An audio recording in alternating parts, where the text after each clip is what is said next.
How would you like to improve your health and keep your family safe? You're listening to the Healthy Home Hacks Podcast, where we firmly believe enjoying optimal health shouldn't be a luxury. Healthy Home Authorities and husband and wife team Ron and Lisa will help you create a home environment that will level up your health. It's time to hear from the experts. Listen in on honest conversations and gain the best tips and advice. If you're ready to dive in and improve your well-being and increase your energy, you're in the right place. All right, here are your hosts, biobiologists, authors, media darlings, vicarious vegans, and avocado aficionados, Ron and Lisa Barris.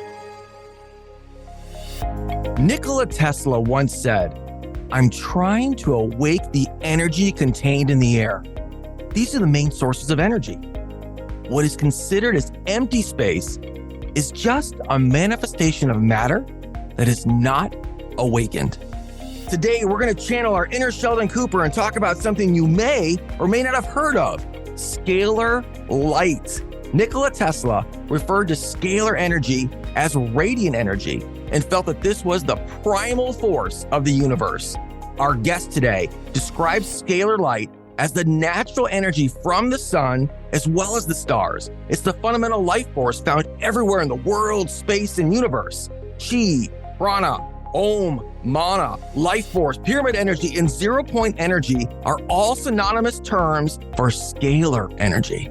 Tom Paladino began his research with scalar energy, inspired by various scientists, especially Tesla, a genius who invented alternating current. Tom was curious to learn more about the existence of an energy that was not of the electromagnetic spectrum. One of his scientific predecessors was Dr. T. Galen Hieronymus, one of the few scalar energy researchers in the US. Tom read Galen's notes and used his scalar energy instruments after his death. Some of Galen's inventions include quasi-electronic instruments that could influence, even kill, living organisms, even from vast distances with no scientifically understandable mechanism at the other end. Tom theorized that all energy in the universe initiates as scalar energy, and that the sun of our solar system and the stars of the universe are the points of origin, the storehouses of scalar energy. Tom further theorized that scalar energy is instructive energy, as the entire universe is instructed by this divine essence. Subsequently, all spiritual, cognitive, emotional, and physical action in the universe is initiated and maintained by scalar energy instructions. Scalar energy provides order in the universe. Based on these theories, Tom was able to develop scalar energy instruments capable of harnessing and transmitting instructive energy to heal human subjects by the way of their photograph. You can think of this as similar to a radio broadcast with its instruments as the broadcaster and your quantum body as the receiver. The difference is that the energy transmitted is not electromagnetic and is therefore immeasurable by traditional science. Tom states that his instruments provide a guaranteed, fast, harmless, and painless treatment process that have successfully healed patients with quantum illnesses like HIV, Ebola, herpes, hepatitis, Lyme disease, tuberculosis, malaria, and more. According to Tom, over 400,000 pathogens are identified and disassembled by way of this unique scalar energy protocol. These scalar light instruments administer the scalar energy reverse phase angle harmonic of a pathogen, thereby causing that agent of intention to disassemble or fall apart. Bacteria, viruses, fungi, and protozoan can all be disassembled, representing a cure or prevention for thousands of diseases. Once the causative agent of a pathogen disease has been eliminated, the symptoms associated with that infection decrease or disappear altogether.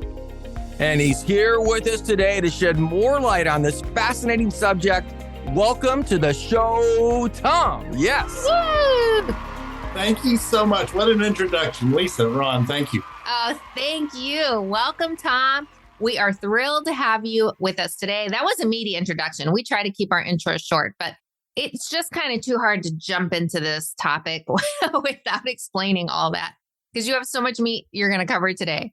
So, Tom, can you explain to our listeners where scalar energy originates. We kind of covered that in the intro, and describe its nature. We're going to speak about scalar energy, which is not electricity. There's two energies in the universe. Scalar energy is from the sun, from the stars. That's logical. All light, all energy originates from the stars. And I've developed techniques to capture that energy from the stars. So this is not a flow of electrons, an electrical current. No, it's the cosmic energy. It's the energy from the sun and the stars that we're going to speak about. Very interesting. What's the difference between scalar energy and electromagnetic energy? I believe all energy initiates from the stars, which is logical because if you look at the universe, where does the light come from? The stars. So I believe that electricity is a subset or a derivative of scalar energy. So the primal energy, the initial energy of the universe is scalar energy, cosmic energy from the stars. Wow. I saw something just in the news recently, and not to digress here, but using the power of the sun to like melt landscapes and melt cityscapes. Is that the same scalar energy, or is that literally the heat of the sun that would do that? That would be the heat of the sun. Okay. What I'm working with, Ron, is so benign. It's so friendly because it's information. Scalar energy is an instruction. It's intelligence. Let me use the word intelligence. It's non-physical. And that's why this is so friendly. It's non-physical. It's not a chemical. I don't work with electrons. It is the instructions or the intelligence of the universe. Okay. So because I've heard about scalar waves, are we talking about the same thing? Is scalar energy and scalar light and scalar waves synonymous? Yes, they are. Scalar energy is a waveform. It's not a particle. It's a wave. It's in composition. It looks like a double helix. It looks like a DNA coil. Okay. Because scalar, am I correct on this? Scalar waves can penetrate anything. Is that true? Okay. And are we using that now in today's military applications, or? It's been presumed that the military is using this. So this is a new and emerging science. It's not electricity. This energy, scalar energy, it pervades the universe. And you're right, there is no physical barrier that can stop its propagation. It's everywhere. It really is an omnipresence. Okay. And it can be used positively or negatively. Is that correct? Yes. Like any tool, it can be used for good or evil. Yes. Okay. And today we're going to talk about the good ways to use it, obviously. Very nice. Okay. So how does scalar energy transmute matter, since we're on this topic? Okay. So consider this to be instructional. This is informational energy, much like the internet today. What is the internet? It's an exchange of information. Okay. So my instrument is informational. Now, if you have, say, a bacterium, and that bacterium is held together by information, those are the molecular bonds. Now, if we negate that intelligence, if we break down that molecular bond, a bacterium falls apart. So we're not working with a chemical, we're working with an intelligence, and we negate the intelligence or the molecular bond of a pathogen such as the bacterium, and the bacterium falls apart. It's that simple. It's that straightforward, but you can only do that with the scalar energy instrument. You have to control the scalar intelligence to mandate, to control, to transmute matter. In this case, we can transmute a bacterium.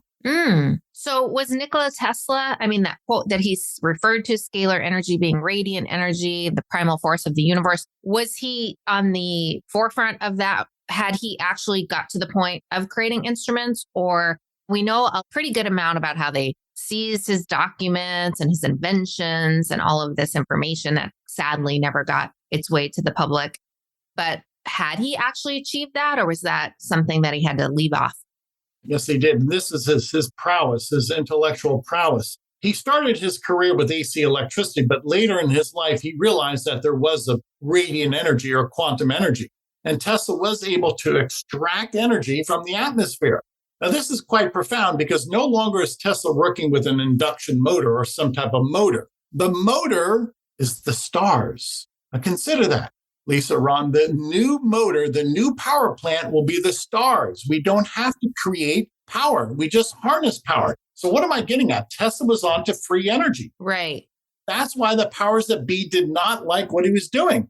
There's no money into extracting energy from the stars. That's free energy.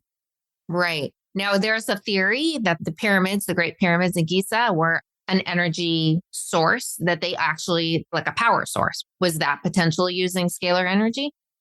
I think many pyramids and obelisks today are passive reservoirs of scalar energy just by their geometry. So I use a copper pyramid with my instrument, and my instrument then will capture that scalar wave within that copper pyramid. So to speak to that point, a pyramid is a great, if you will, reservoir of scalar energy. So we're talking about, do you believe this was ancient knowledge that once existed and for whatever reason, yes, we kind of had this very archaic system of energy and all that? It is archaic. The electromagnetic spectrum pollutes. It's dangerous. It's a finite supply. And you have to create the grid system. Now consider what Tesla was doing later in his life. He would capture star energy, and the grid system is the universe. So you don't need telephone poles. You don't need substations. You don't need transformers. You don't need satellites. You don't need electrical conduit. It's all wireless transmission of energy. This is what Tesla wanted, free energy and without an expensive infrastructure. Right. So we watched a really incredible documentary on him, and they showed that he was living at the New Yorker hotel, right, before he died. And that's where he was working. He had a room there, and that he had actually built in the back tunnels of the hotel. The hotel itself supposedly was an antenna. But that's a great point, Lisa, because in that same series, I remember seeing something about him working with Rockefeller to create what I think was a scalar energy tower. And then Rockefeller had him abolish the project. Within the hidden, disguised behind the hotel, right? Oh, no, you're right. I'm sorry, Lisa. So he took his experiments. Okay. Yeah. There is some truth to that. Tesla, he started on a grand scale in 1899. He had a gigantic tower built in Colorado Springs. But later in his life, he could miniaturize this. He did not need gigantic towers anymore. So Tesla, the genius that he was able to transmit this free energy anywhere in the world. That was quite an intimidation because, if you will, that would have made obsolete railroad, coal mines, electrical sources. It would have made obsolete so many industries. And the powers that be were threatened by free energy. Right. And still are. It's so interesting. I kind of stole Lisa's thunder a little bit there when she was describing the episode that we saw there. They were alluding to the fact that the hotel that he was staying in, that large tower, was an antenna. So he continued his experiments after the initial one was abolished by Rockefeller indiscreetly. And no one knew that the hotel itself was an antenna. I mean, you got to dive, listeners. If you haven't dove down the Nikola Tesla rabbit hole, you really should, because he was such a fascinating person and just so many things you don't realize that he invented and was involved with, and such a genius. And sadly, they say he died penniless in the hotel, and all of his documents were seized. So it's a super fascinating story. He was working with these honing pigeons in the hotel. He was just such a brilliant person. They say, who are those 12 people you'd like to have at dinner with? He'd be on my list for sure. For sure, yeah. Well, and part of the reason why there's so many things you can do with scalar energy, and Tom's going to talk about that. So for example, how does scalar energy, scalar light, turn on the ability to form our own nutrients? Good point. So again, this is intelligence. Now, if you will, I actually take photographs of vitamins. I'm going to hold up vitamin B6. This is a magnified photograph of vitamin B6. How'd you know, Tom? We're vegan. We need this B6. We need it. If I were to place this photograph inside a scalar energy instrument, the instrument would reproduce that molecular structure. So when I instruct this instrument, I do so with magnified photographs, in this case of vitamin B6. And then the body starts to rearrange matter. That's the key here, into this micronutrient. So it's quite fascinating. Scalar energy will rearrange or transmute matter. Wow. Well, so you're snapping this picture and then you're taking this beam of light back on the person, so they're getting vitamin B and other things too. Is that correct? Exactly. Okay. Exactly. Oh, so wow. you take a photograph of any micronutrient and then send that intelligence back into a person or an animal or a plant for that matter. And then the intelligence will tell the rearrangement to rearrange matter into that micronutrient. Wow. Is that image a holographic plate that you're shining the scalar energy through? Scalar energy is the hologram. It is the holographic in character. So When we're working with this energy, remember, everything is intelligence and we transcend time and space. So if you can think instantaneously, then you can transport this image, the scalar information instantaneously. So we're working at the speed of thought, so to speak. Yeah. Faster than the speed of light, right? Yes. Okay. So this is so interesting. Okay. So can you take someone's photograph and change their energetic state of being by using the scalar energy? Yes, the instruments are so strong that we see that people have a different frame of mind after we work with them. What do I mean by that? The instrument seems to balance their brain waves. People seem to be happier. Or many people will say after a session that they can sleep, a very deep, meaningful sleep. So in some way, we have rebalanced their brain waves or their chakras so that they're enjoying rapid eye movement, sleep, if you will. They're having a deep, meaningful sleep. So that's the instruction behind a scalar wave. It will correct maybe a phobia. It will allow us to sleep a more meaningful, restful sleep at night. It will change our disposition. Many people say it makes them happier. These are the instructions incumbent upon a scalar wave. Is your particular device, you've patented it, it's your creation? I copied, if you will, in many ways, Dr. Hieronymus, who was a famous scalar energy researcher back in the 40s, 50s, and 60s. I inherited many of his notes and his instruments. And therefrom, I've developed my own instruments, if you will. I've increased the power output of these Hieronymus instruments.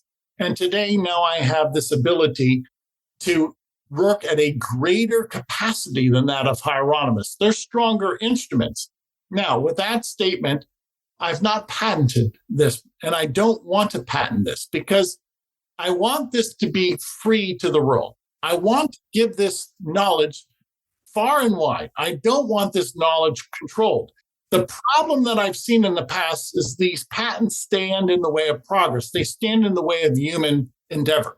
So I want to remove those impediments. I want to remove those legal constraints. And I want to present my work to the world for free. I'm not interested in making money. I am a humanitarian at heart, and I realize you have to avoid those hurdles. Wow, it sounds like it's in the right hands then. Yeah. It's almost like Lord of the Rings. They gave it to the Hobbit for a reason. Right? So, Lord of the Scalar Light. Lord of the Scalar Light, Tom. Okay. So what is the future of scalar energy and how will its acceptance serve to change the world for the better? Well, let's look 100 years ago. Tesla had a scalar energy car. He took out the combustion engine and he could operate a car on star power. Now, what if we were doing that today? We did not have to put expensive gasoline that pollutes in our cars. Well, all of our cars will be working on star energy. Well, we simply have to retrace the footsteps of Tesla to have a free energy car. Why not have a free energy home? Why use expensive energy for our homes? How about our telecommunications? Why not use scalar energy to transmit the signal? Why use electromagnetic energy in which you can drop a signal? Or it's very expensive with the infrastructure. Now, keep in mind, with a scalar energy paradigm, you don't have to build the infrastructure.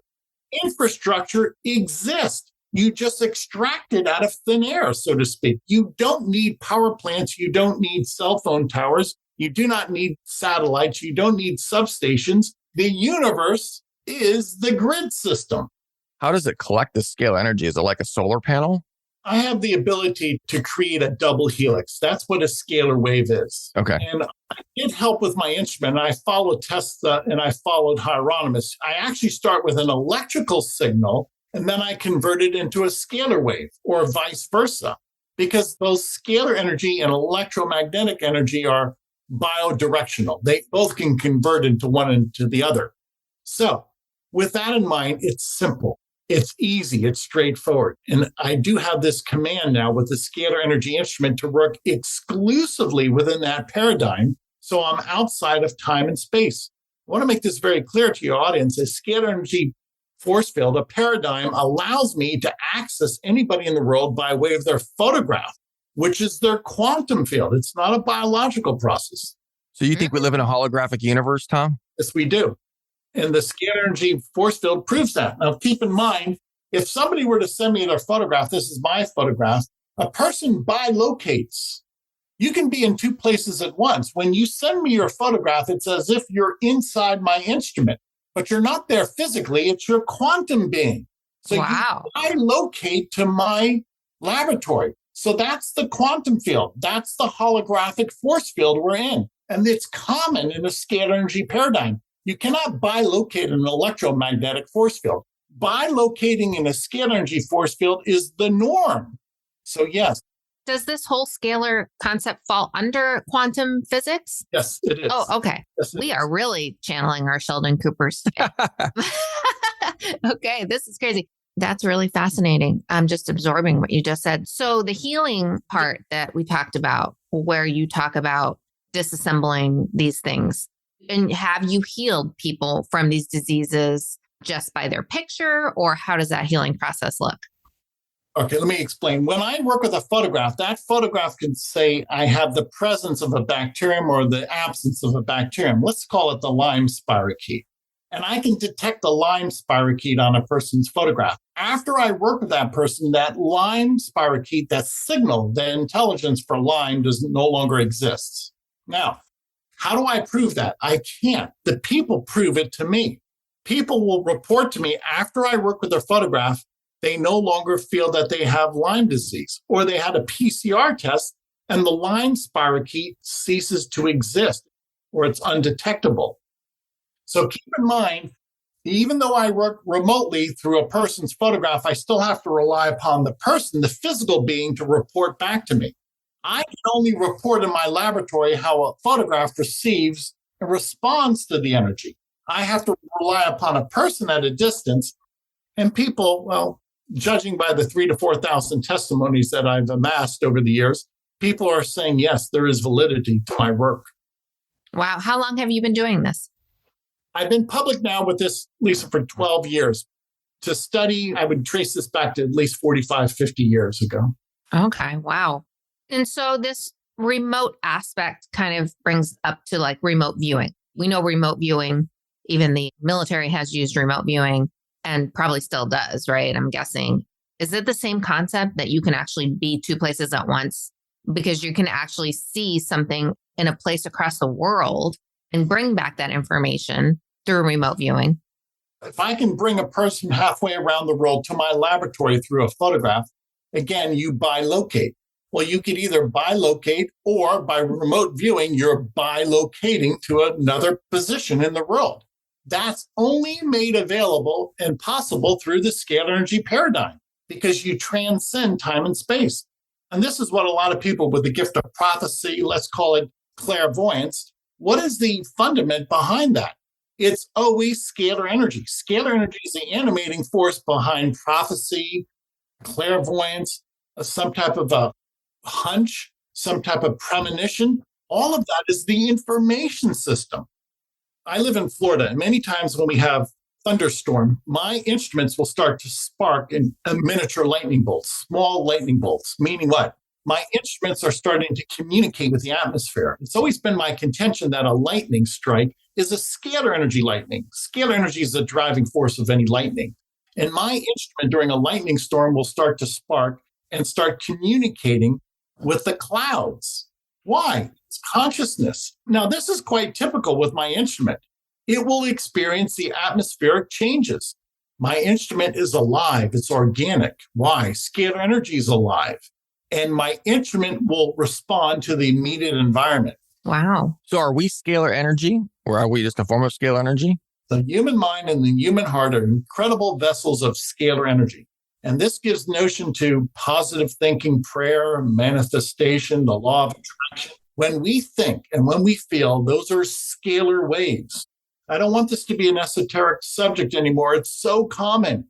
How can we think through scalar energy? How do we feel through scalar energy? There has to be some type of waveform. There has to be some type of energy. It's not per se electrical energy that causes us to think. That's just a subset.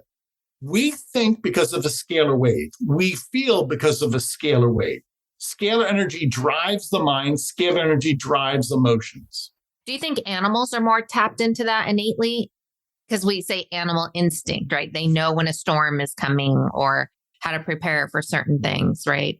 Yeah, to speak to that point, many animals, let's say that the weather's going to change, or I've seen sometimes cows or horses become frantic if a tornado's close by. Yeah. A tornado is a circling scalar energy wave. What causes a tornado? Scalar energy. It's a double helix. And this is why animals pick up that manifestation, that strong driving scalar energy force field from a tornado or for some type of storm. They realize they can sense that scalar energy force field in a tornado. So there's somebody well known who I'm sure you know who wants to block the sun. Have you heard about this? Yes. Through this Harvard's working with this. I mean, I guess we can say his name, but this very well-known person who is funding this, like funding millions and millions, $500 million or whatever, to use technology to block the sun in the name of climate change. And you're talking about the sun, like, as we know, we need the sun for energy. It's our life force, of vitamin D, all of this great stuff. And it just sends shivers down my spine to think that somebody would want to do that. And I heard even the scientists, when they were presented with this, a lot of them dropped out and said, this is incredibly dangerous and scary, what they're trying to do. But I believe this project is being worked on. What would that mean? We would be cut off from this kind of life force that you're talking about. Well, if they're going to try and do that, they can do that with the electromagnetic spectrum, but nothing can prevent this scalar wave from the sun or the stars from reaching us. So if that experiment will be successful, it will only be successful in negating some type of electromagnetic radiation, not scalar. Oh, okay. It's foolish. Obviously, these are foolish thoughts. And yeah. To think that with that myopic viewpoint that you can change the world, if you will, ecosystem, it's crazy. They're playing God. And just people have seasonal affect disorder, the gloominess that you feel when you don't have the sun. How would it affect our agriculture and the animals? And I just can't even comprehend why anybody would even. There's so many better solutions. You had said something too. You said scalar energy, it's only a wave. I thought everything is either a wave or particle, depending if you view it. You have to consider there's two sciences, Ron. There's electromagnetic science and scalar science. And keep in mind, scalar energy is non-physical. There's no protons or electrons to scalar energy. So it's intelligence. I'll give you, for instance, Hieronymus, my predecessor, was working with NASA with the Apollo 11 astronauts. And he was able to keep in touch with the astronauts by way of their photograph when they were orbiting the moon. Now, Hieronymus kept in touch with the astronauts when they were on the far side of the moon, whereas NASA lost communication because, if you will, the Apollo module was on the far side of the moon and the moon blocked the electromagnetic waves. But Hieronymus, with his scalar instrument, was able to track the astronauts while they were on the far side of the moon. Meaning what? The scalar waves were not blocked by the moon. Yeah. So what would you say science admits to this and what do they deny? They admit the presence of scalar energy. Many theorists, many physicists are starting to admit that there is a scalar wave. But keep in mind, the further you go on down this path, the more upsetting it is to the military-industrial complex. I cannot underscore this enough. This is free energy. It's clean energy. And this energy, scalar energy, will end the monopolies. And it's very intimidating to the powers that be. Right. Wow. I'm curious, can you explain how scalar energy is everywhere in the universe and thus transcends time and space? Consider it as a blanket of the universe. If all the stars emit this energy and the energy interconnects, the energy is not point A and point B. There is no point A and point B. It's the multi-point. It's holographic. So it's not one point of energy moving across the universe. It's the omnipresence. Electricity is a movement of a current. Scalar energy is the presence, the omnipresence of God. There's a gigantic difference. Wow. So when you say holographic universe, that's not meaning we're in a simulation, is it? No, it's not a simulation. It's very real. But you can see that the part is the whole and the whole is the part. When you become that part of that hologram, it's only possible in a scalar energy environment. You're no longer a point particle. In other words, you're on the West Coast, I'm on the East Coast in Florida. If we were in a scalar energy paradigm, Florida and California would be joined together. There would be no distance between us. Okay. There's only a distance between us in an electromagnetic paradigm. So if we were united together in this holographic force field, scalar energy, there would be no distance between us. And you're saying that exists. We just have to tap into that? That's correct. There's two realities. There's two realities. There's two realities. There's two dimensions. If you have a scalar energy dimension, it is distinct from an electromagnetic dimension. And it's just a matter of what you choose to live in. Okay. So it's your choice. It's your conscious choice. And is it your choice through your thoughts by keeping your thoughts like how you want to create your reality? Yes. Let me use that example. Your thoughts are holographic. Your thoughts transcend time and space. Nothing can stop a thought, which is a scalar wave. Now, if our thoughts were bound by electromagnetic energy, they could not transcend time and space. They would be limited. Our thoughts are unlimited. Meaning what? There has to be a dimension for our thoughts to operate in, which is the scalar wave, which is the paradigm of scalar energy. So are most people living, which one are they living in? Both? If you pray a lot and you think a lot, you're living in a scalar energy paradigm. If you pray and meditate? Yes. Oh, and what would be someone living in a electromagnetic? Somebody who negates any type of spirituality or negates any type of mental activity, then you're simply just a collection of elements living in one particular time frame. I see. And you could switch in and out. Can you switch in and out? We do. Well, you live in both, which is pertinent and which is necessary in this world. You're spiritual. That's this scalar realm that transcends time and space, but you're still a physical human being and you live in one particular home in one particular location, and you're still chemical processes. There's still biochemical processes. Okay. We live in the two dimensions. Now, which one you choose to accentuate, that makes all the difference. Ah, right. Okay. So how is it the cause of time? If you look at all the stars, they're rotating. It's a scalar wave. It's a double helix. And that double helix rotates in one direction. So time moves forward in a uniform fashion. If you were to reverse that rotation, time would move backwards. So God in his design with the universe is rotating those stars in which all stars seem to rotate in one motion and time moves forward. Now, with the exception, if you go into a black hole, nobody knows what the rotation is, but many people say that time stands still in a black hole because, if you will, that's all-encompassing time. So what am I getting at? The solar system which we live in. It seems that whether we send up a telescope or some type of satellite, time is uniform in our solar system. So the scalar rotation is the same for every point in our solar system, as opposed to a black hole in which the rotation could be quite different. And you could have infinite time in a wormhole or what we call a black hole. That's possible. Okay. Wow.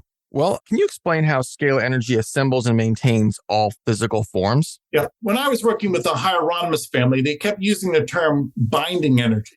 They always said it's intelligence. All of our work was non-physical. So I learned from an early age that scalar energy is the binding energy, the intelligence that holds together matter. And in order to release that matter, you just need the right intelligence to negate or to break down matter. That's what I do with toxins. That's what I do with viruses and bacteria. I negate that intelligence or that binding energy, what my predecessor, Sarah Hieronymus, used to mention, binding energy, which is the intelligence of matter. Now, I use this analogy. If you want to open up a safe, so to speak, all you need is the code to open up a safe, a security safe. If you don't have the code, then you have to use dynamite or you have to use some type of hacksaw to get into a safe. So why don't we use the intelligent method and use the code, the intelligence, to open up a safe? Why use the difficult method of chemicals or some type of explosion to enter into a safe,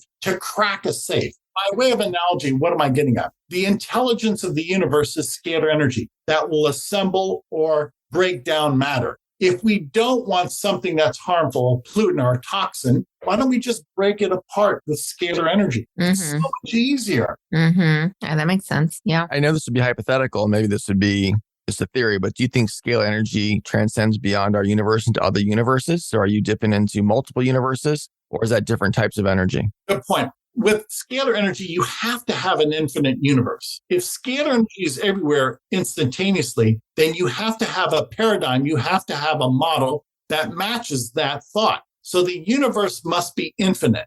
because scalar energy is infinite. It's everywhere instantaneously. So it really is the omnipresence of God. So you really only need one infinite, Ron. Oh, I need see. One infinite universe. You don't need multiple universes. Why would you need 10 infinites? Only one infinite will suffice. Well, just all the multiple timelines, different universes. I've just read and seen things on television shows that how we're all just intermingled together in this one space. So I was wondering if they have the same physical laws in their universe with us. Does everyone have scalar? I went off on a tangent, but yeah, it sounds we've like watched a lot of Ancient Aliens.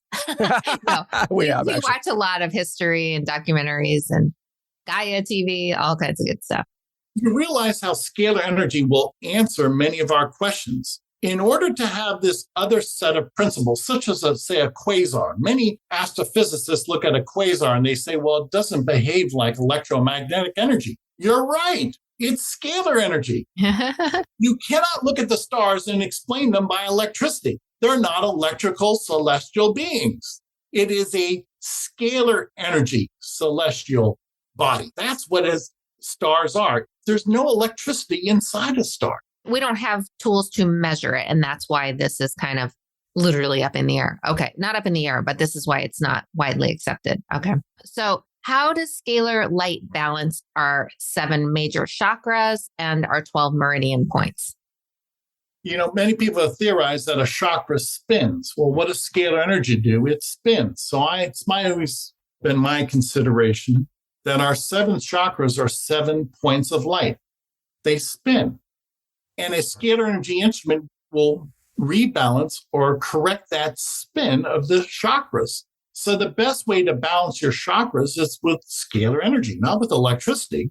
And this is why many people who experience our sessions say that the scalar energy instrument will rebalance their brain waves and their chakras, which I think in a primal sense are always caused by scalar energy. Electricity is just a subset of scalar energy. In regard to scalar energy too, I believe we live in a reality of free will. So, and we can use this for good or for bad. If someone had a photograph of you and they were sending you images of something that was not healthy, I believe we can protect ourselves and that scalar energy wouldn't work.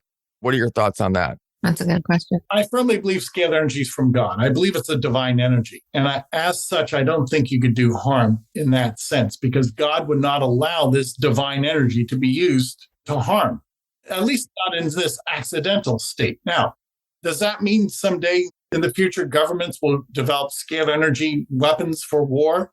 They could, but that's not the avenue I've ever approached. Excellent. Can you help us understand how scalar energy is the cause of gravity as well? There was a great scientist, Viktor Grebennikov. He developed anti-gravity platforms. He was able to hover. You could actually see photographs of him hovering with these instruments. And he simply negated a scalar energy force field. And his instrument had no moving parts. He simply was able to offset the forces of gravity with a scalar energy anti-gravity platform. So scalar energy is the cause of gravity. Gravity is a subset, if you will, of scalar energy. Gravity itself is not fundamental. Scalar energy is fundamental. And scalar energy can, if you will, dissipate or break down a scalar energy force field. And in so doing, you will negate gravity. So, if you will, expansive scalar energy will negate a gravitational field. Contractive scalar energy will coalesce and strengthen a gravitational field. So gravity is dependent upon the strength of scalar energy. Okay. So for someone listening that is having maybe anxiety or depression or any kind of health ailment, can they harness scalar energy to heal themselves, or is an instrument needed? No. I want to teach people that you are the scalar energy vessel. I might have a scientific instrument, but the human mind and the heart are scalar energy vessels far superior to what I've developed in the laboratory. So this gives notion to positive thinking. Now, what's positive thinking? What you conceive is essentially what you achieve. Okay, positive thinking, which is a scalar wave, which is intelligence. What you conceive is eventually what you inherit. So stick to positive thinking. Pray, meditate, be of good cheer. Don't be negative. Look at the best side. Try and have goals in life. Even a goal sets up what? A scalar wave. I always have goals and I achieve those goals. And look, what results are favorable consequences. So the way you think is a scalar wave, and that's what you're going to inherit. I think that's so important. A lot of people, you'll hear poo-poo positive thinking. Oh, it doesn't work. I tried it, it doesn't work. And I know that can be sort of the reaction when someone is in a negative mindset trying to get out of that. But consistency is key. And so if you're stuck in that space, like it's not just, oh, I had a great thought one day that, oh, I wished for something, it didn't happen. It didn't work. That's not how it works. Right? It's got to be consistent, and you have to actually like really get yourself up in vibration and into that frequency of feeling that energy. Because if you say it and you don't believe it, that's not the same thing. You have to actually get yourself there. So obviously there's a gazillion tools out there for free on the internet to meditate. And speaking of tools, Tom is offering Healthy Home Hacks listeners 15 days of free scalar light sessions, which consist of chakra balance, pathogen cleanse, and nutrient therapy. And if you want to get access to this, head right now to Scalar, that's SCALAR light, scalarlight.com to access these free sessions. Ron and I are going to do it ourselves, and we're super excited, and we will head back and actually tell you guys like what we experienced from it, and would love to hear your feedback too. Tom, is there anything else that you want to leave our listeners with before we go? This was so incredible. This was a real deep dive and a little bit veered off from what we normally talk about. Thank you both for your scholarship. I see you've done a lot of research here. I'll leave the audience with this. The human mind and the human heart are scalar energy vessels that far exceed my ability. So the way you can make your life and improve your lifestyle is the way you think and the way you feel. Thinking and feeling are scalar waves. You're in control of that. You're in control of your destiny. Wow, I believe that. Here. I second that. Yes, we are in control. So we'll have all the links in the show notes at ronandlisa.com/podcast. Stay tuned for next episode. Get ready to up-level your health. See you then. Bye. This episode of the Healthy Home Hacks podcast has ended, but be sure to subscribe for more healthy living strategies and tactics to help you create the healthy home you've always dreamed of. And don't forget to rate and review so we can continue to bring you the best content. See you on the next episode.